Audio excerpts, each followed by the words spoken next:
Ask, seek, knock. But why do so many people do this and nothing changes?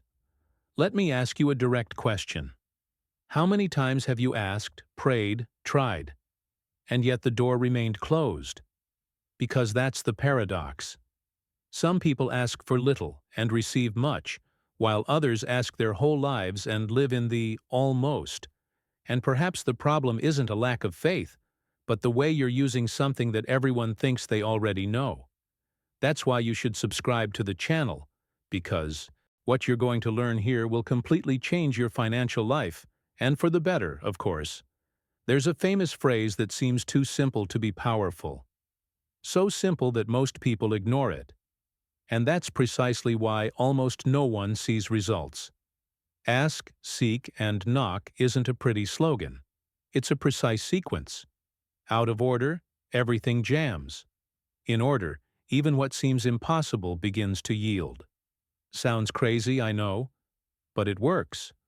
What almost no one tells you is that doors don't open through emotional insistence, but through internal alignment. When mind, faith, and action move in sync, something changes quickly. Not tomorrow, not some distant day. Now. Decisions become clearer, opportunities begin to appear, and you stop sabotaging yourself without realizing it. If you feel tired of trying the same way and hope that 2026 will be different, this video isn't just shallow motivation. It's fine-tuning. It's course correction. And maybe it's exactly what was missing between you and the door that refuses to open. When life feels like a corridor of closed doors, have you ever felt that bitter taste of almost? It almost worked. It almost turned around. It almost opened. And again, nothing. And the cruelest part is that, on the outside, you even pretend everything is fine. But inside, your mind repeats, maybe it's not for me. But here's the thing. Many people don't lose because of a lack of faith. They lose because of a lack of direction. Prosperity loves clarity, and the subconscious hates a confusing request. Because think about it. When you knock on a door and it doesn't open, your heart immediately wants to conclude that God said no. But in reality, many times it's not yet, or not this way. And therein lies the trap. You confuse silence with rejection. But discipline isn't about shouting at heaven. It's about aligning faith with action, purpose with method, and persistence with intelligence. Without drama, without a soap opera, like, let's go. And there's a detail that almost no one tells you. Difficult doors don't test your strength. They test your consistency. It's not about intensity for a day, it's about consistency for weeks. Your prosperity isn't born when you get excited. It's born when you keep going, even without applause, even without a sign. And it's exactly here that many people give up. But, in the next step, you'll understand why the request needs to change form. Because asking the right way isn't begging, it's taking a stand. Asking is not begging. It's aligning clarity, faith, and direction. When you ask for something the wrong way, it might seem spiritual, but inside it's confusing. Vague requests create vague results. It's that simple. Saying, I want to prosper sounds nice, but the subconscious looks and asks, prosper how, when, in what way? And then nothing moves. Prosperity likes details, because detail generates focus, and focus generates consistent action. It's not magic, it's method. There's a huge difference between asking as someone who doesn't know if they deserve it and asking as someone who understands their own worth. When you ask with guilt, fear, or doubt, your mind goes into defensive mode. But when you ask with clarity, confidence, and a defined intention, something changes inside you before it changes outside. You start behaving like someone who already expects the answer. And this alters small, everyday decisions without you even realizing it. A simple example. Instead of saying, I want to earn more money, try defining, I want to increase my income by X reais in the next 90 days, using this specific skill. Write it down, read it every day, adjust your course when necessary. It's not empty repetition, it's conscious programming. And the curious thing is that when the request becomes clear, a healthy restlessness arises, a desire to move. And that's where the next step comes in, because asking without seeking creates frustration, and seeking is where faith begins to walk. To seek is to move beyond discourse and into action. Many people get stuck here. You even ask clearly, pray, write, visualize, but you remain seated, waiting for something to fall from the sky. And I'll tell you this with affection. Faith that doesn't move becomes fantasy. Seeking is when you transform intention into a plan, prayer into action, desire into a simple plan. Nothing extravagant, just real. Prosperity doesn't respond to promises, it responds to movement. Seeking means asking different questions, exploring paths you've never tried, and accepting that learning something new is part of the process. If you want to grow financially, seeking might mean studying a practical skill, such as sales, communication, or basic management. A book like Think and Grow Rich. It opens the mind, but a short course applied in daily life opens doors. Thinking and acting need to go hand in hand, otherwise one sabotages the other. And here's a powerful detail. When you truly begin to search, obstacles arise. People who discourage you, doors that seem even more closed, curt responses. This isn't a sign of failure, it's a sign of transition. It's like leaving the warm-up and entering a heavy workout. And it's precisely at this point that the next level comes in, because searching without persisting gets tiring quickly. And giving up is where almost everyone quits too soon. To keep going is to continue when the enthusiasm fades. To persevere isn't about just one attempt. It's about persisting when your emotions have already given out. Here the game changes, because now it's no longer about excitement, it's about identity. It's when you decide, this isn't something I tried, it's something I do. Many people even try but stop at the first serious resistance. And resistance doesn't mean no, it means show how much you want it. Success involves repeating attempts intelligently. It's not about doing the same thing expecting a different result. It's about adjusting the course without abandoning the destination. If a conversation didn't open doors, you learn to communicate better. If a resume didn't generate a response, you improve your positioning. True persistence isn't blind stubbornness, it's commitment to the goal above ego. And let me tell you something that almost no one realizes.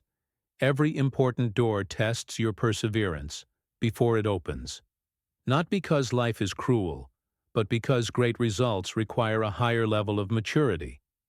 It's at this point that most people say, I'm tired, and don't even imagine that they were just a few steps away from a turning point. But there's a silent mistake that makes many people knock the wrong way, and that's exactly what we're going to unlock in the next topic. The 3 silent mistakes that cause everything to freeze. The first mistake is asking vaguely and emotionally. You ask on impulse, out of exhaustion, not with a clear purpose. You say, I want to change my life. But you don't define what needs to change first. The mind gets lost, focus dissolves, and discipline never develops. A confused request leads to confused action, and then you think the problem was faith, when it was a lack of direction. The second mistake is half-heartedly seeking something. You try 2 or 3 times, encounter resistance, and immediately start creating nice justifications to stop. Maybe it's not the right time. Maybe it's not for me. Let's be honest. Many times it's not spirituality. It's self-protection. Truly seeking something requires discomfort. It requires learning. It requires making mistakes in public sometimes. And that's precisely where most people back down. The third mistake is knocking and giving up too quickly. You persist, but with a short emotional time frame. If it didn't work right away, you conclude it will never work. But important doors almost never open in the time of enthusiasm. They open in the time of consistency. And now comes the practical part. There's a simple way to organize asking, seeking, and knocking without getting lost. A method that transforms intention into routine. That's what you'll see next. The simple method that transforms faith into daily routine. Here everything starts to make sense, because it's not about doing more, it's about doing it the right way, in the right order. When you organize ordering, picking up, and knocking within a simple routine, your mind stops fighting you. A method takes the weight off the emotions of the day and puts consistency into the process. Bad days happen, but a well-done routine continues even when motivation falters. It works like this. You choose one area at a time. Financial, professional, relational, just one. Clearly define what you want, write it down, read it every day for a few minutes. Then, list a few practical actions you can take that week. Nothing too long. 3 to 5 real actions. This creates visible progress, and progress fuels discipline. The interesting thing is that when you repeat this cycle for a few days, something changes internally. Anxiety decreases, confidence rises, and decisions become firmer. You start acting like someone who is in motion, not like someone who is waiting. And then a subtle challenge arises. Learning to differentiate persistence from stubbornness, because insisting without adjusting can stall everything. And that's exactly what we're going to unpack now. Persistence is not stubbornness. It is continuous adjustment with a firm purpose. Many people get confused here. You insist, and nothing changes. Then you start to think that persistence doesn't work. But the truth is different. True persistence is never rigid. It's flexible in method and firm in its objective. Stubbornness repeats the mistake out of pride. Persistence learns from the mistake out of intelligence. One thing changes everything when you understand that. If something isn't clicking, the right question isn't, "Why isn't it working for me?" but "What needs to be adjusted?" Perhaps it's your way of speaking, the environment you frequent, or a skill you need to develop. A simple example. If you want to grow professionally and nobody notices you, persisting isn't about complaining about the system, it's about improving communication, delivering more value, studying something practical that will make you stand out. Small adjustments can change the game. And here's a profound point. When you adjust your strategy without abandoning your purpose, you mature. The mind stops fighting reality and begins to cooperate with it. It's at this level that impossible doors begin to open, not by chance, but because you've become the right person to walk through them. And when that happens, something bigger aligns, not just outside, but inside. It's precisely this internal shift that prepares the ground for the next step. When faith, mind, and action come into sync, there comes a point when something clicks inside. You're no longer desperately seeking help, nor anxiously searching for it, nor hitting it out of anger. Everything falls into a calm, steady, confident rhythm. It's as if the mind says, "Okay, now we know what we're doing." And when that happens, decisions become simpler. Answers appear more clearly, and opportunities begin to make sense. At this level, you realize you're not trying to convince God, the universe, or life of anything. You're aligning yourself. Faith ceases to be discourse and becomes action. You start saying no more easily, choosing better where to invest your time and energy, and leaving environments that drain your focus. This isn't isolation. It's an emotional and mental strategy. And the curious thing is that, when this alignment happens, the doors don't open with a bang. They give way. A conversation changes tone. An opportunity arises naturally. Someone remembers you at the right moment. It seems like a coincidence, but it's not. It's the accumulated result of asking clearly, seeking with action, and knocking consistently. Now everything is ready.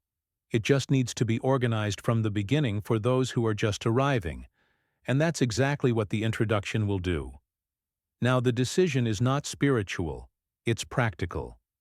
Now let me ask you honestly, what exactly are you going to do differently starting today? Because understanding is comfortable, but applying changes your life. You already know that asking without clarity is paralyzing. You already know that searching without action is tiring. You already know that persistent effort is frustrating. So the real question isn't whether this works. It's whether you're going to do it the right way or continue repeating the same pattern expecting a new result. Which door will you choose to knock on from now on?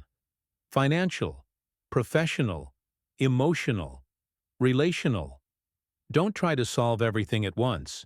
Choose one. Define it clearly. Move with intention. Adjust your course when necessary. And above all, keep going even when your enthusiasm wanes.